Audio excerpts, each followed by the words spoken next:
ನಮಸ್ತೆ news Karnataka one ಟಿವಿಗೆ ಸ್ವಾಗತ. ಈ ದಿನದ ದೇವನಹಳ್ಳಿ ತಾಲೂಕಿನ ವಿಜಯಪುರ ಸಮುದಾಯ ಆರೋಗ್ಯ ಕೇಂದ್ರಕ್ಕೆ ದೇವನಹಳ್ಳಿ ತಾಲೂಕು ಪಂಚಾಯಿತಿ ಕಾರ್ಯನಿರ್ವಹಣಾಧಿಕಾರಿ ಮುನಿರಾಜು ಎನ್ ಹಾಗೂ ತಾಲೂಕು ಆರೋಗ್ಯ ಅಧಿಕಾರಿ ಡಾಕ್ಟರ್ ಮುತಾಹಿರರವರ ನೇತೃತ್ವದಲ್ಲಿ ಭೇಟಿ ನೀಡಿ ಪರಿಶೀಲಿಸಿದ ಸುದ್ದಿ ನಿಮ್ಮ ನ್ಯೂಸ್ ಕರ್ನಾಟಕ ಒನ್ ಟಿವಿಯಲ್ಲಿ ವೀಕ್ಷಿಸಿ. ದೇವನಹಳ್ಳಿ ತಾಲೂಕಿನ ವಿಜಯಪುರ ಸಮುದಾಯ ಆರೋಗ್ಯ ಕೇಂದ್ರಕ್ಕೆ ಭೇಟಿಯನ್ನು ನೀಡಿ ಔಷಧಿಗಳ ದಾಸ್ತಾನು, ವೈದ್ಯಾಧಿಕಾರಿಗಳ ಲಭ್ಯತೆ ಮತ್ತು ಚಿಕಿತ್ಸೆ ಹಾಗೂ ಮೂಲಭೂತ ಸೌಲಭ್ಯ, ಕುಡಿಯುವ ನೀರು, ಸ್ವಚ್ಛತೆ, ಇತರೆ ಸೇವೆಗಳ ಕುರಿತು ತಾಲೂಕು ಆರೋಗ್ಯ ಅಧಿಕಾರಿಗಳಿಂದ ಮಾಹಿತಿಯನ್ನು ಪಡೆದು ಚಿಕಿತ್ಸಾ ಕೊಠಡಿಗಳಿಗೆ ಭೇಟಿಯನ್ನ ನೀಡಿ ವೈದ್ಯರು ಹಾಗೂ ರೋಗಿಗಳಿಂದ ಮಾಹಿತಿಯನ್ನ ಪಡೆದು ಪರಿಶೀಲನೆಯನ್ನ ನಡೆಸಿದರು. ಈ ಸಂದರ್ಭದಲ್ಲಿ ಹಾಗೂ ಆಡಳಿತಾಧಿಕಾರಿ ಮತ್ತು ಡಾಕ್ಟರ್ ರಾಜು, ವೈದ್ಯರು, ಸಹಾಯಕಿಯರು, ಸಿಬ್ಬಂದಿಗಳು ಉಪಸ್ಥಿತರಿದ್ದರು. ನಮಸ್ತೆ ನ್ಯೂಸ್ ಕರ್ನಾಟಕ ಒನ್ ಟಿವಿಗೆ ಸ್ವಾಗತ. ಈ ದಿನದ ದೇವನಹಳ್ಳಿ ತಾಲೂಕಿನ ಚಪ್ಪರಕಲ್ಲು ಹತ್ತಿರದ ಬೆಂಗಳೂರು ಗ್ರಾಮಾಂತರ ಜಿಲ್ಲಾ ಭವನದಲ್ಲಿ ದಿನಾಂಕ 17/8/2026 ವರ ಮಹಾಲಕ್ಷ್ಮಿ ಹಬ್ಬದ ಪ್ರಯುಕ್ತ ಡೇ NRLM ಯೋಜನೆಯಡಿ ಕೃಷಿ ಹಾಗೂ ಕೃಷಿಯೇತರ ಜೀವನೋಪಾಯ ಘಟಕದಡಿ 30 ಸ್ವಸಹಾಯ ಗುಂಪುಗಳ ಸದಸ್ಯರು ಉತ್ಪಾದಿಸುವಂತಹ ಉತ್ಪನ್ನಗಳಿಗೆ ಮಾರುಕಟ್ಟೆ ವ್ಯವಸ್ಥೆಯನ್ನ ಸ್ಥಳೀಯವಾಗಿ ಕಲ್ಪಿಸುವ ಸಂಬಂಧ ಜಿಲ್ಲಾ ಮಟ್ಟದಲ್ಲಿ ಮಾಸಿಕ ಸಂತೆ ಆಯೋಜಿಸಿದಂತಹ ಸುದ್ದಿ ನಿಮ್ಮ ನ್ಯೂಸ್ ಕರ್ನಾಟಕ ಒನ್ ಟಿವಿಯಲ್ಲಿ ವೀಕ್ಷಿಸಿ. ವರ ಮಹಾಲಕ್ಷ್ಮಿ ಹಬ್ಬದ ಪ್ರಯುಕ್ತ ಡೇ NRLM ಯೋಜನೆಯಡಿ ಕೃಷಿ ಹಾಗೂ ಕೃಷಿಯೇತರ ಜೀವನೋಪಾಯ ಘಟಕದಡಿ 30 ಸ್ವಸಹಾಯ ಗುಂಪುಗಳ ಸದಸ್ಯರು ಉತ್ಪಾದಿಸುವಂತಹ ಉತ್ಪನ್ನಗಳಿಗೆ ಮಾರುಕಟ್ಟೆ ವ್ಯವಸ್ಥೆಯನ್ನ ಸ್ಥಳೀಯವಾಗಿ ಕಲ್ಪಿಸುವ ಸಂಬಂಧ ಜಿಲ್ಲಾ ಮಟ್ಟದಲ್ಲಿ ಮಾಸಿಕ ಸಂತೆಯನ್ನ ಜಿಲ್ಲಾಡಳಿತ ಭವನ, ಬೆಂಗಳೂರು ಗ್ರಾಮಾಂತರ, ದೇವನಹಳ್ಳಿ ತಾಲೂಕು ಇಲ್ಲಿ ಆಯೋಜಿಸಲಾಗಿತ್ತು. ಈ ಕಾರ್ಯಕ್ರಮದ ಉದ್ಘಾಟನೆಯನ್ನ ಬೆಂಗಳೂರು ಗ್ರಾಮಾಂತರ ಜಿಲ್ಲಾ ಪಂಚಾಯಿತಿ ಮುಖ್ಯ ಕಾರ್ಯನಿರ್ವಹಣಾಧಿಕಾರಿ ಸಿಇಒ ಡಾಕ್ಟರ್ ವಾಸಂತಿ ಅಮರ್ ಬಿವಿರವರು ಉದ್ಘಾಟಿಸಿದರು. ಈ ಸಂದರ್ಭದಲ್ಲಿ ಉಪ ಕಾರ್ಯದರ್ಶಿಗಳು, ಯೋಜನಾ ನಿರ್ದೇಶಕರು, ಮುಖ್ಯ ಯೋಜನಾಧಿಕಾರಿಗಳು ಹಾಗೂ ಮುಖ್ಯ ಲೆಕ್ಕಾಧಿಕಾರಿಗಳು, ಜಿಲ್ಲಾ ಕಾರ್ಯಕ್ರಮದ ವ್ಯವಸ್ಥಾಪಕರು, ಜಿಲ್ಲಾ ವ್ಯವಸ್ಥಾಪಕರು, ಜಿಲ್ಲಾ ಪಂಚಾಯಿತಿ ಬೆಂಗಳೂರು ಗ್ರಾಮಾಂತರ ರವರು ಹಾಗೂ ಜಿಲ್ಲಾ ಮಟ್ಟದ ಅಧಿಕಾರಿಗಳು, ಸ್ವಸಹಾಯ ಗುಂಪಿನ ಮಹಿಳಾ ಉದ್ದಿಮೆದಾರರು, ಸಮುದಾಯ ಸಂಪನ್ಮೂಲ ವ್ಯಕ್ತಿಗಳು ಹಾಗೂ ಜಿಲ್ಲಾ ಹಾಗೂ ತಾಲೂಕು ಸಿಬ್ಬಂದಿಗಳು, ಸ್ವಸಹಾಯ ಗುಂಪುಗಳ ಸದಸ್ಯರು ಹಾಜರಿದ್ದರು.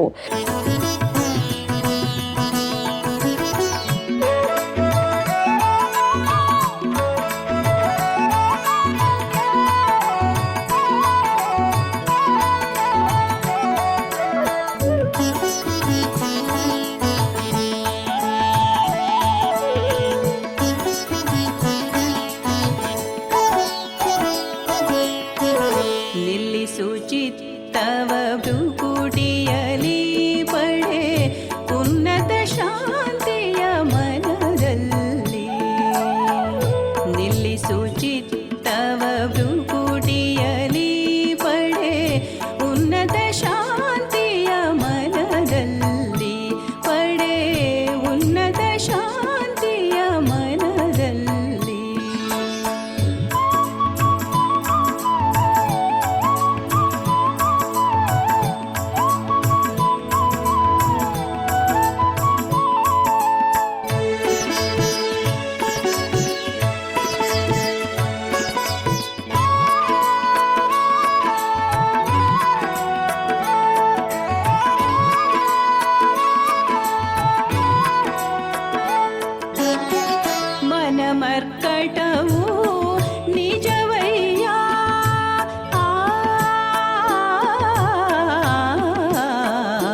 ನ್ಯೂಸ್ ಕರ್ನಾಟಕ 1 ಟಿವಿ ಬೆಂಗಳೂರು ಗ್ರಾಮಾಂತರ ಜಿಲ್ಲಾ ವರದಿ ಸೀತಾರಾಮ್ ಜೊತೆ ಎಂಆರ್ ನಾಗರಾಜು.